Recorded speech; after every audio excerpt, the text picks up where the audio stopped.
Bueno, hay otra historia que yo quiero contarles. Hablando todos estos días de la gracia de dar, ¿verdad?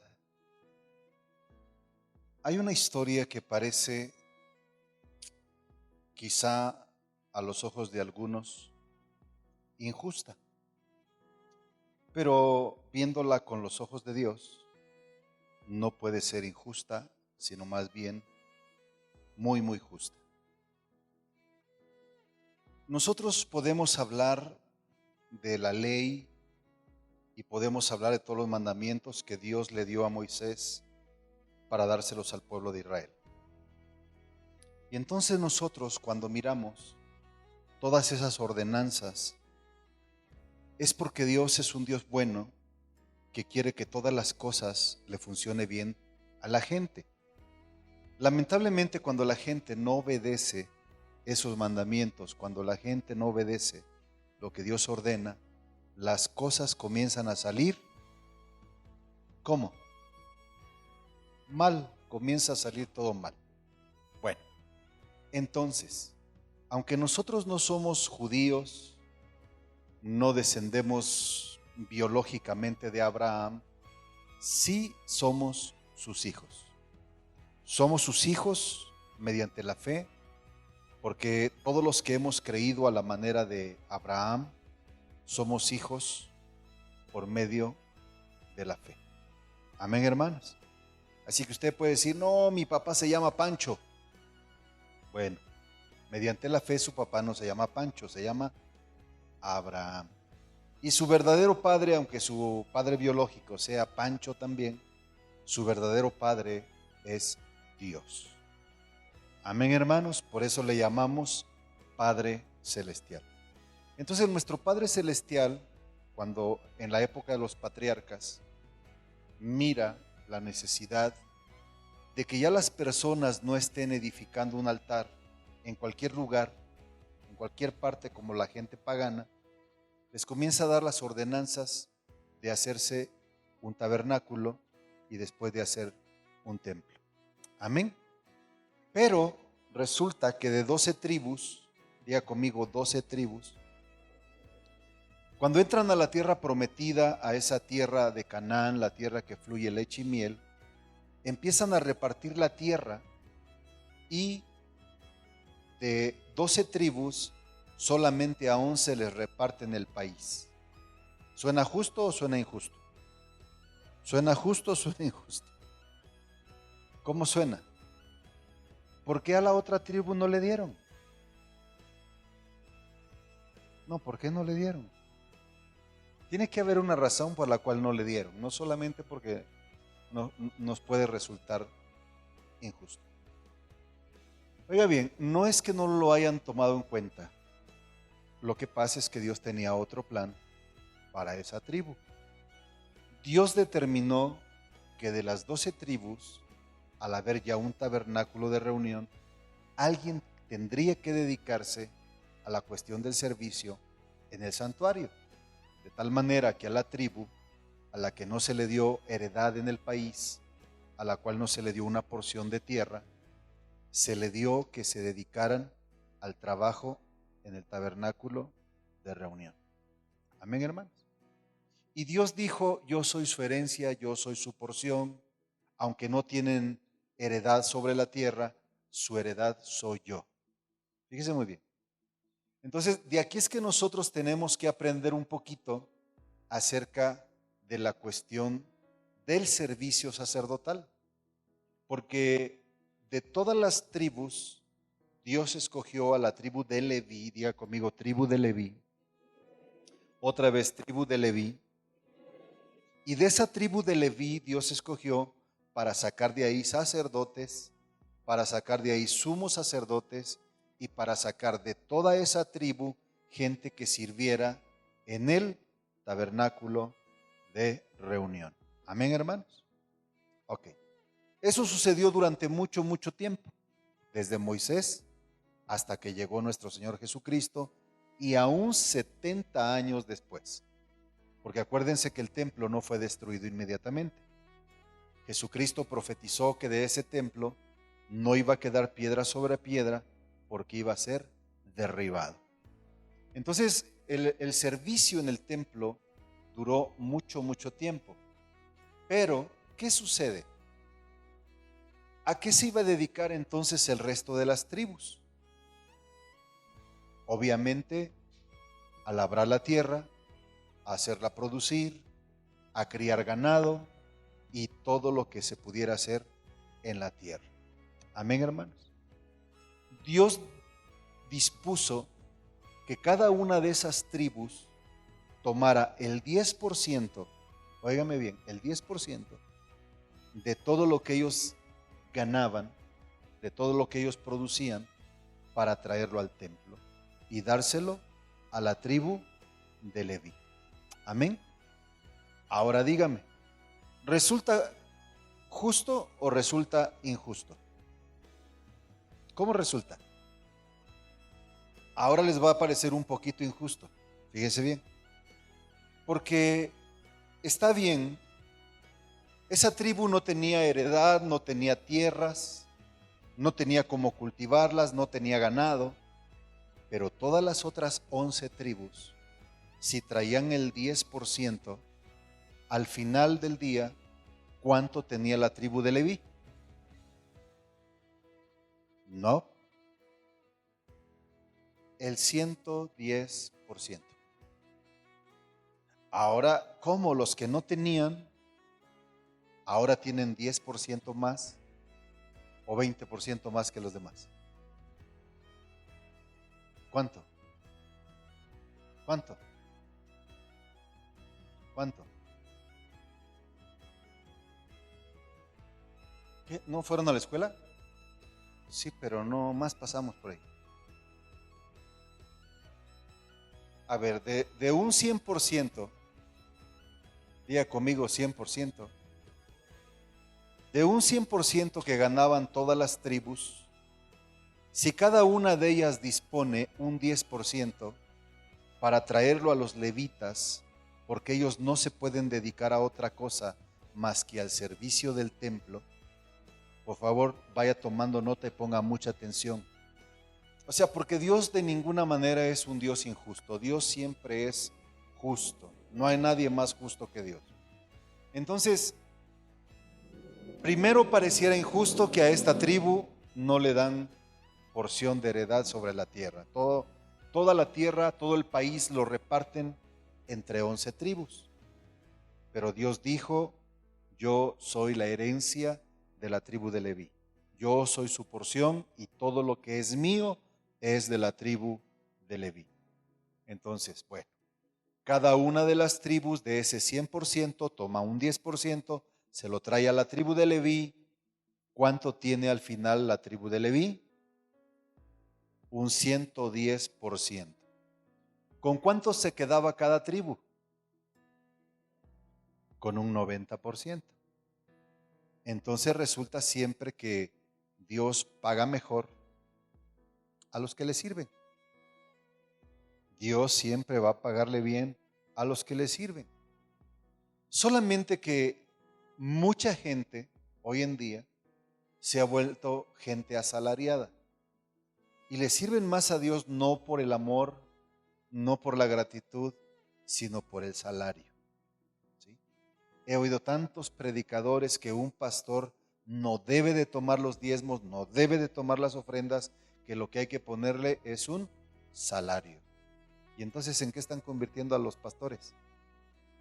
En pastores asalariados. Mi Biblia dice, y búsquelo por favor si quiere, que el pastor asalariado, y lo dijo Jesús, no tiene cuidado de las ovejas, porque no les importa, lo que le importa es el salario. Entonces la gente a lo largo de la historia ha tratado de ir cambiando las cosas que Dios estableció.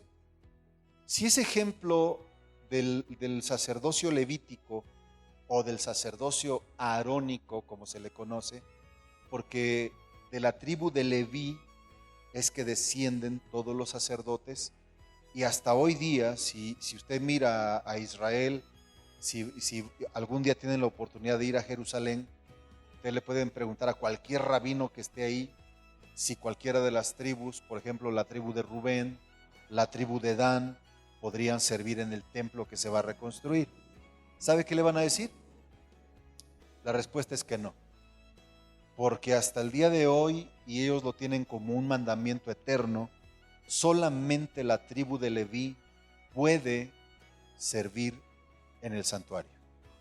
Cuando ustedes leen la historia del rey David que quiere transportar el arca del Señor hacia su ciudad, a la ciudad de Jerusalén, lo hace mal, porque lo hace como él aprendió de los filisteos.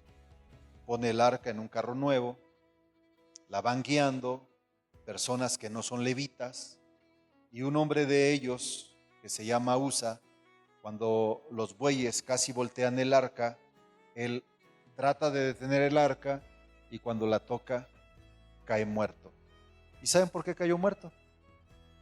Por una razón, porque no era de la tribu de Leví. Cuando el rey David se da cuenta de estas cosas, se molesta, ¿va? Se molesta porque ¿cómo es posible? Muchas veces así pensamos los seres humanos. ¿Cómo si quiero hacer algo para Dios y Dios no me valora y no me lo toma en cuenta? Y uno termina enojándose con Dios, ¿verdad? No, espera. Es que Dios no está obligado a recibir lo que nosotros le podamos dar o le quieramos dar. Es que Dios ya estableció las cosas como Él quiere que se hagan. Cuando el rey David lee la Biblia y se da cuenta de su error, entonces ¿qué crees que hace? Ya no pone a gente que no sea de la tribu de Leví. Ahora se da cuenta que no es poniéndola sobre un carro nuevo, jalado por vacas, sino que sacerdotes levitas. Entonces cada levita debía de tomar una vara. Entonces, ¿cuántos levitas la debían transportar? 4 levitas. Cuando el rey David lo hace ahora, como la Biblia dice, ya no hay muerte, ya no hay enojo, ya ahora todo es felicidad, de tal manera que el rey David hasta se pone a danzar en la presencia de Dios, bien contento, llega a su casa, porque está feliz que Dios ahora sí se agradó de lo que él hizo. ¿Verdad que sí? Entonces, la importancia de los levitas era muy grande, muy grande. Entonces, lamentablemente a veces cuando la gente de Dios descuidaba al levita, el levita se prostituía. Hay una historia, y no es la única que debió haber existido. A veces sí nos da mucha pereza ir al templo. Que no, suéltela y libérese. Sí, a veces a la gente le da mucha pereza moverse, movilizarse, pero resulta que también en Israel les daba pereza ir hasta el templo. ¿Sabes qué hacían? Se contrataban por ahí a un levita, pero se comenzaban a prostituir porque entonces había personas que se hacían un ídolo y lo que necesitaban era un levita para que fuera a hacer los cultos, porque ellos estaban mezclando lo de Dios con lo de su imaginación. La gente siempre ha necesitado algo tangible, algo que pueda tocar, algo que pueda ver para decir tú eres mi Dios. Y eso está mal, porque el Dios verdadero, el Dios creador de todas las cosas, es un Dios invisible. Un Dios invisible que se puede hacer visible para demostrarnos que existe. Pero si no se hace visible es porque sabe que somos idólatras. Y entonces le íbamos a hacer una imagen para adorarla. Y es algo que a Dios no le gusta. Dios lo que quiere es que le adoremos en espíritu y con verdad. ¿Cómo? En espíritu y con verdad. Entonces los levitas, hermanos, si no podían dedicarse a cultivar la tierra, si no podían criar una vaca, si no podían criar un cordero, si no podían criar una gallina, si no podían criar pollitos, si no podían plantar árboles para tener manzanas o para tener los demás frutos, pues lógicamente las otras tribus tenían que proveerles por mandato de Dios. ¿Amén o no? Porque ahora imagínate que Dios estableció que por el servicio de los levitas Si alguna de las personas del pueblo cometía alguna falla, alguna falta, algún error, algún pecado, ¿quién los iba a representar delante de Dios? ¿Ellos podían venir directamente ante Dios? No podían, porque para eso Dios había establecido a los levitas para que entonces la persona pecadora viniera con el levita le recibía el sacrificio, le recibía la ofrenda y entonces el pecado era cubierto. Amén. El sacerdote representaba a la gente delante de Dios y a Dios delante de la gente. Ese era el trabajo que hacía un levita. Amén, hermanos. Entonces ya ahora la cosa resulta un poquito como que más justa, ¿no? Ya si lo ponemos en una balanza, ¿qué pasa? Ya está más o menos nivelada, ¿no? Entonces, los levitas recibían un 110%. En el caso, óiganme bien, en el caso de que todos diezmaran. ¿Pero usted cree que todos diezmaban? No siempre, no siempre. Porque si todos ellos hubieran diezmado, no existiría la profecía del profeta Malaquías que le decía a toda la nación me ha robado. Y la nación pregunta, pues ¿en qué te hemos robado? Me han robado en mis diezmos y me han robado en mis ofrendas. Tráiganme mis diezmos y tráiganme mis ofrendas. Pero bueno, dice la gente que eso pertenece a la ley. ¿Cierto o no es cierto? Que no, que ya no son para este tiempo, que no son para la iglesia, que... Ok. Pero los días pasados hemos estado hablando sin la ley. Hasta hoy la estoy mencionando, ¿no? Y lo que ustedes tienen que saber es que había 3 clases de diezmos. El diezmo regular, que era para los sacerdotes y los levitas. El diezmo anual, que también era para los levitas, pero de ese diezmo anual podía comer la familia, podían comer los pobres, podían comer las viudas y los huérfanos y aún los extranjeros. Lo mismo con el diezmo anual, ¿verdad? Es que me parece que me estoy inventando una palabra hoy. ¿Y cuando es cada 2 años? ¿Nadie o la invento yo? Bueno, no se invente la de cada 2 años, invéntese la de cada 3. Porque había un diezmo que era, anímense, atrévase a inventar. Pues sí, ¿no? Pues trianual. Pues sí, porque era cada 3 años. Y ese diezmo de cada 3 años también tenían que venir al templo, también que tenían que darle su parte a levita, porque el Señor dijo, nunca descuides al levita.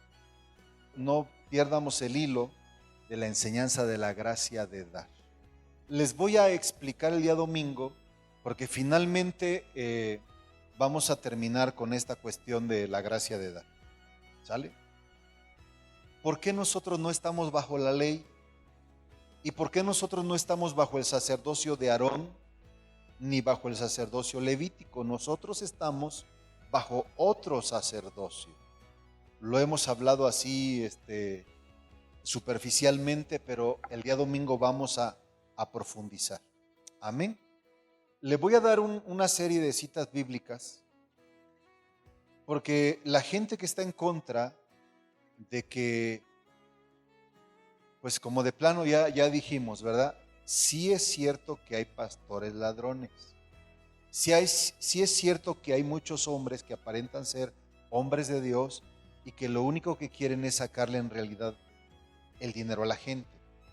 Pero tampoco vamos a caer en el error de que porque hay ladrones o hay defraudadores o gente que se hace pasar como gente de Dios, no podemos olvidar lo que está escrito en la palabra de Dios y que nosotros tenemos que hacerlo como Dios manda, no como dice la gente.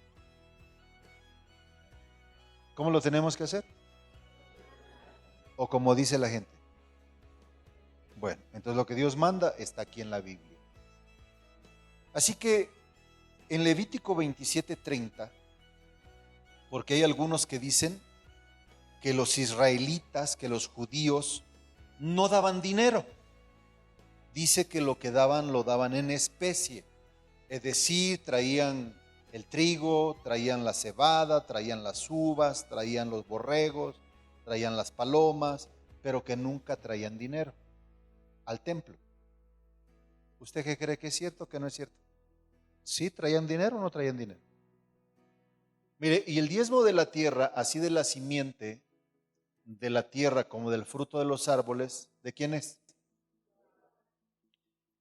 ¿Quién es el que hace que nazcan las manzanas? Usted puede tener un árbol y nunca tener manzanas. En la Biblia hay un pasaje donde igual sucede. Hay un árbol que no da fruto y ya le van a meter el hacha, pero se oye una voz que dice, déjalo por lo menos este año. Si este año no da fruto, entonces lo cortas desde la raíz. Ah, vaya, ¿quién es el que hace que dé fruto? Tratándose de la obra de Dios, tenemos un ejemplo del fruto. La gente decía, yo soy de Pablo, yo soy de Apolos, no, pues yo soy de Pedro, y otros decían para no regarla, no, yo de una vez soy de Cristo. Y entonces el apóstol Pablo dice que, ¿acaso está dividido Cristo? No, ¿qué es Pablo? ¿Qué es Apolos? ¿Qué es Pedro? Solamente somos colaboradores, ¿verdad? Uno riega, ¿verdad? Otro siembra y Dios da el crecimiento. Y bueno, otros la riegan también, ¿verdad? Sí, otros la riegan. Entonces, vamos al siguiente. Y si alguno quisiera rescatar algo del diezmo, añadirá la quinta parte de su precio. ¿Cómo dice? ¿De su qué? Pero no quedamos que no hay dinero. Si hay dinero, no hay dinero. O sea, tiene un precio.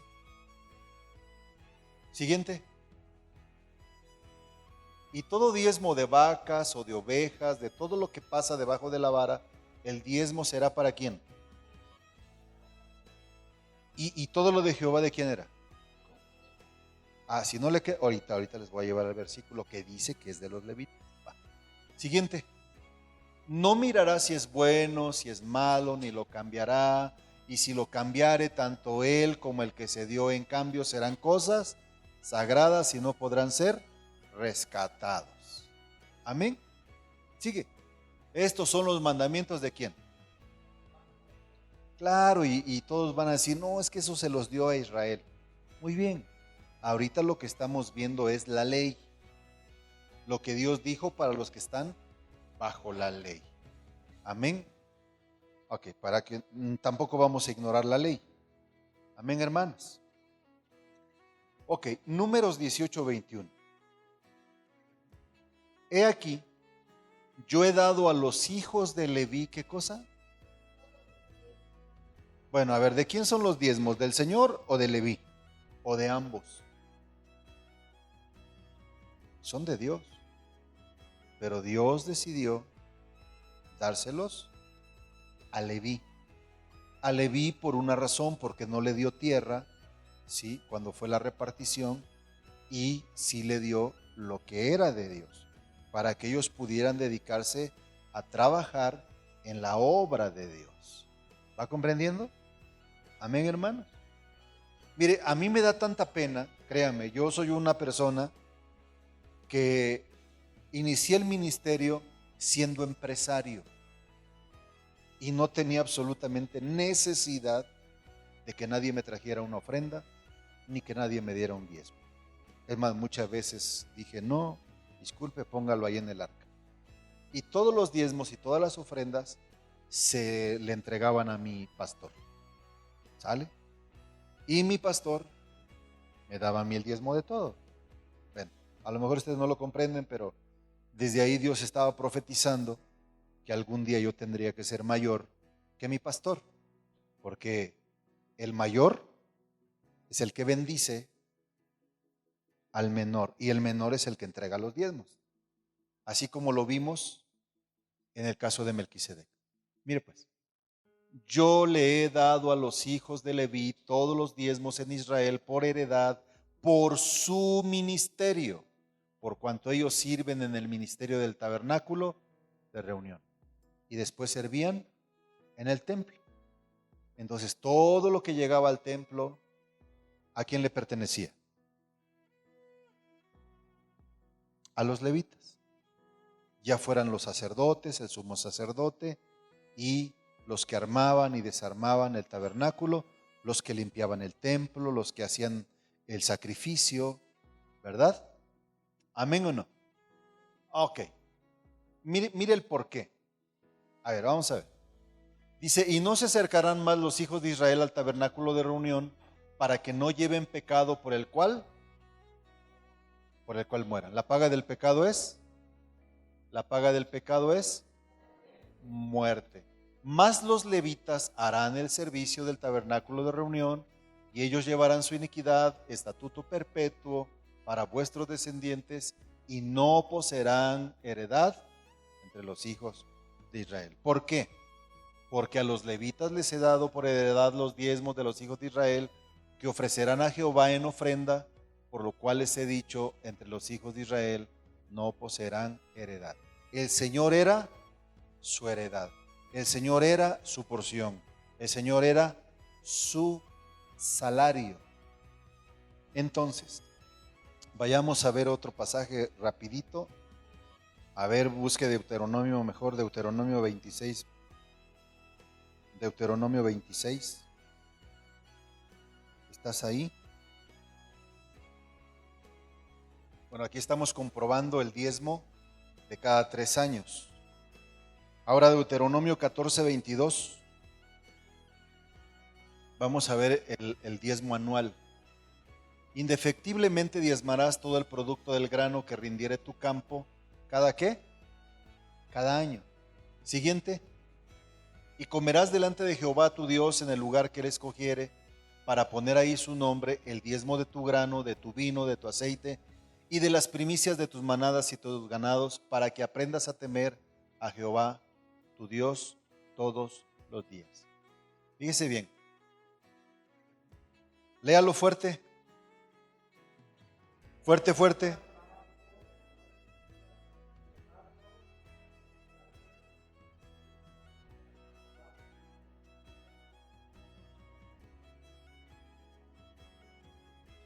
¿Qué cree que hacía la gente cuando, híjole, pues sí, es que el Señor escogió el lugar de donde yo tengo que llevar mi diezmo, pero está re lejos y tengo que llevar cargando 1 tonelada de trigo? ¿Qué tendría que hacer? O pagaba porque se lo transportaran, o si tenía transporte debía llevarlo. Pero vamos a ver qué es lo que dice Dios, porque la gente dice que no había de por medio dinero. ¿Qué más? Entonces lo venderás, guardarás el dinero en tu mano y vendrás al lugar que Jehová tu Dios escogiere. 26. Y darás el dinero por todo lo que deseas, por vacas, es decir, siempre sí llegaban con dinero, ¿verdad? Mire, voy a ahorrarles un montón de lectura. ¿Qué hizo Jesús cuando entró al templo y lo limpió? ¿Qué hizo? ¿Qué hizo? Hizo un azote de cuerda, sí, pero ¿qué hizo? ¿Qué más hizo? ¿Qué no sabe? ¿No ha leído ese pasaje? ¿No dice la Biblia que volteaba las mesas de los cambistas y el dinero se caían las cosas y obviamente había dinero en el templo? ¿De dónde sacaron los sacerdotes del templo para pagarle a Judas si no había dinero en el templo? ¿Cuántas piezas, cuántas monedas de plata le dieron a Judas? ¿De dónde las sacaron? Del tesoro del templo. Dicen que Jesús nunca pidió. Bueno, ¿no traía dinero Jesús? Si Jesús no traía dinero, ¿para qué quería un tesorero? ¿No dice la Biblia que Judas le robaba a Jesús de la bolsa de las ofrendas que traía él cargando? ¿Sí traían dinero o no traían dinero? Bueno, o sea, cuando Pedro y Juan llegaron a la puerta del templo que se llama La Hermosa y estaba alguien ahí pidiendo una limosnita por el amor de Dios, ¿por qué se ponía a la entrada de la puerta del templo si al templo la gente no llevaba dinero? Cuénteme, es que esta gente dice que no era de dinero. Sí llevaban dinero. ¿Y qué le dijo Pedro? No tengo oro, porque las monedas eran de oro o de plata. No tengo plata, mas lo que tengo te doy. En el nombre de Jesús, levántate. ¿Y qué pasó? Mi Biblia dice que lo tomaron de las manos, se puso en pie, caminó. ¿Y qué más hizo? Saltó y danzó. ¿Cómo entraron al templo? Alabando a Dios. Los tres ahí, imagínense qué escándalo, ellos estaban a la hora de la oración, ellos bien metidos en la oración y los otros tres locos entrando ahí con gozo y alegría, porque puede imaginar a alguien que nunca en su vida había caminado. Hermano, toda su vida no había caminado, nunca había caminado. ¿Cómo cree que era la cosa? ¿No cree que estaría muy, muy, muy contento? Muy, muy contento, ¿sí o no? Sí, muy contento. Entonces, ¿cómo que no había dinero? Ya le platiqué la historia de Jesús, ¿verdad? Jesús se sentaba frente al arca de las ofrendas. Yo debería hacer eso también y quitar los sobres, ¿verdad? Para ver quién trae y quién no trae. De todos modos sé, no crea que no sé. Entonces, darle a Dios, hermano, créame, es lo mejor que podemos hacer. Invertir en Dios es lo mejor que podemos hacer. Le voy a dar otro. Ya leímos Deuteronomio 26:1, ¿no? A ver, rapidito así nomás, de rapidito. Dice que Jehová tu Dios te da por herencia y tomes posesión de ella y la habites. Entonces tomarás de las primicias de todos los frutos que sacares de la tierra que Jehová tu Dios te da y las pondrás en una canasta e irás al lugar que Jehová tu Dios escogiere para hacer habitar ahí su nombre. ¿Qué había que hacer? ¿Qué había que hacer? Presentárselas al sacerdote que hubiera en aquellos días y le dirás: declaro hoy a Jehová tu Dios que he entrado en la tierra que juró Jehová a nuestros padres que nos daría. Hasta ahí. Ustedes saben que cuando el pueblo de Israel entró a la tierra de Canaán, la tierra de Canaán ya tenía ciudades, la tierra de Canaán ya tenía siembras, la tierra de Canaán ya tenía árboles frutales, cosa que a los israelitas no les costó. Entonces por eso Dios les dijo: hey, cuando ustedes entren ahí, no van a comerse todo. Hermanos, si todo es de Dios, Dios siempre tendrá que reservarse algo. Sí, porque Él es el soberano. ¿Cómo alguien va a demostrar, hermano, que es soberano si deja que todos hagan con lo suyo lo que quieran? Entonces dijo: tomarás las primicias, los primeros frutos, los pondrás en una canasta y los traerás al sacerdote. ¿Amén o no amén? Mire, yo el otro día, ni modo, mi árbol que está chiquitito, chaparrito así, una higuera, lo primero que dio fue un higo nada más. Solo maduró uno. Ese se llama primicia. Y yo se la tenía que dar a un sacerdote, más alto que yo. Y no se lo di ni siquiera a un sacerdote. Pero yo no podía sacármelo de la izquierda, como dice la Biblia, y metérmelo a la derecha, ¿no? Pero qué chiste. Entonces se lo di a alguien que ni me puede devolver el higo, porque no sé si tienes un árbol de higos, pero no se trata de eso. Yo no me lo puedo comer, porque entonces estoy rompiendo con el mandamiento. Además, hermano, ¿usted cree que yo estoy obligado por la ley a dar primicias? Lo hago por gratitud. No estoy obligado. Lo hago porque quiero que mi higuito dé más higuitos. Y ya di mi primicia. Ahora tengo que dar mi ofrenda y después hasta mi diezmo tendría que dar. Pero no estoy obligado. O sea, no es por ley. ¿Por qué es entonces? Por la gracia de dar. Porque no me cuesta nada. ¿Está de acuerdo? No me cuesta nada. Cuando el profeta Samuel recibe del pueblo la queja de que sus hijos no andaban en sus caminos, ¿qué hicieron? ¿Alguien se acuerda? Vinieron y le dijeron a Samuel: tus hijos no andan en tus caminos, queremos que nos des un rey. ¿Qué dijeron? Y entonces se puso a llorar el profeta. Y Dios le dijo: no llores, no te desecharon a ti, me desecharon a mí. Oiga, hermano, ¿pero por qué querían un rey si todavía estaba vivo Samuel? Y les pareció a todo el pueblo que Samuel ya no la hacía, porque estaba viejito. Ya estaba viejito. Pero Dios estaba con él.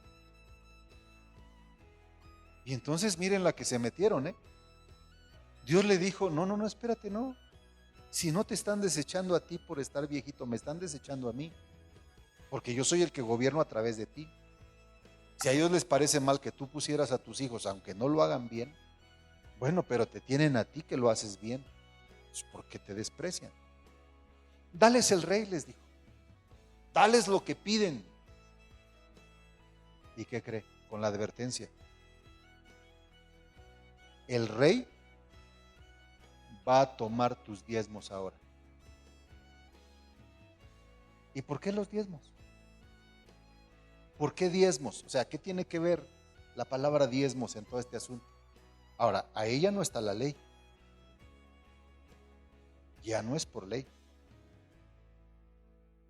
Ahora, después de esto, ya en Israel el diezmo se cambia, se tuerce, porque ya no es Dios gobernando, ya no es una teocracia, ahora viene a ser un reino. Y Dios les advierte claramente: ahora el rey va a diezmar de esto, va a diezmar del otro, va a diezmar de aquello y de esto y de esto y de esto.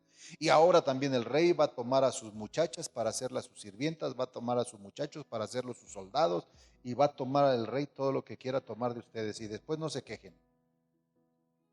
¿Sabe qué hicieron después? Se quejaron. O sea, el pueblo de Dios nunca está de acuerdo con nada. Así que por eso yo ni me hago problemas. Yo estoy en la postura de enseñar, que no lo digo yo, ¿verdad? Yo solo les transmito lo que está escrito, lo que Dios estableció. Ahora, aparte de ese, en el primer libro de Samuel, 8:10,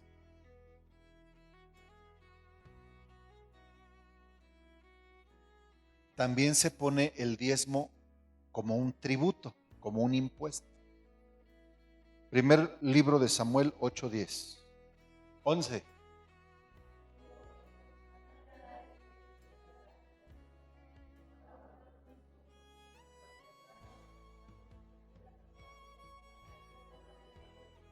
12.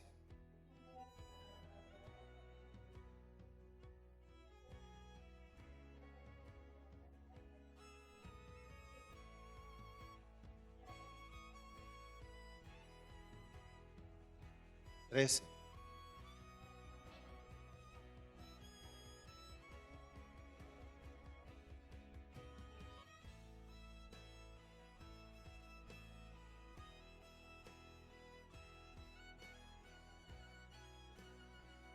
Diga conmigo: tributo. Entonces tenían que pagarle un tributo, ya no a Dios. Ahora tenían que darle un tributo, además, al rey. ¿Cómo les iba? ¿Mejor o peor? Peor, porque ahora se lo tenían que dar a un hombre y no a Dios. Y mire, de verdad a veces yo sí digo, algo que decía mi apóstol con mucha razón era que la gente tiene al sacerdote que se merece. Yo estaba de acuerdo con eso, pero de repente digo: no es cierto. Hay gente que tiene el ministro que se merece, pero hay gente que tiene el ministro que ellos no merecen. No sé si me entendió, ¿no? Hay gente, hermanos, créame, que con qué facilidad le dan a esos hombres saqueadores, a esos que sí son defraudadores, que de volada los hacen millonarios. Pero alguien que es honesto, hijo, ¿cómo cuesta? Esto lo pusieron como un impuesto. Eso ya no era para Dios, era para un hombre. Amén, hermanos. Y mire lo que dice Amós 4:4. Ya me quedan 2 pasajitos nada más. Amós 4:4. Ya está, Amós 4:4. ¿Listo? ¿Usted sabe que si hay diezmos idólatras? ¿No cree que la gente no le da los ídolos? ¿Usted cree que la gente no le lleva los ídolos? Por amor de Dios, y que te llevan, hermano. ¿Cómo es posible que al Dios vivo y verdadero no le den nada? Ah, ¿cómo son? Vayan a Betel, dice el profeta. Prevariquen. ¿Usted sabe lo que es prevaricar? Prevaricar es hacer lo malo. Prevaricar es hacer lo contrario a lo que Dios manda. Y entonces dice, vayan y prevariquen, aumenten en Gilgal la rebelión y traigan de mañana sus sacrificios, sus diezmos cada 3 días. ¿Qué más dice?